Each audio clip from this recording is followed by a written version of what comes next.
तर घड्याळाला मतदान केलं तर भाजपला जातं असं नाही, हा सर्व मेमरी कार्ड चिपचा खेळ आहे. रुपाली ठोंबरे पाटील यांनी हे वक्तव्य केलंय.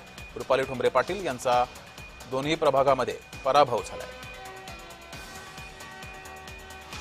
ईव्हीएम मशीनचा बटनाचा खेळ नाही, तर भाजपनी काही जे निवडणूक अधिकारी मॅनेज केलेले आहेत त्याचा हा खेळ आहे.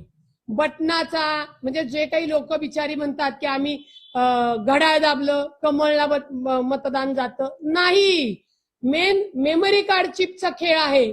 दोन्ही प्रभागाच्या इलेक्शन मी अत्यंत स्टार्ट टू एंड तिथं थांबलेली आहे. भाजपला आता किती आलेत भाजपला? 119. कोणीतरी नेता बोलला होता की भाजप 120 पर्यंत जाईल. भाजपला किंवा भाजपच्या नेत्यांना कुठली देवी किंवा कुठला देव पावतो की तो कान्यात येऊन सांगतो की तुला एवढे मिळेल? तर नाही.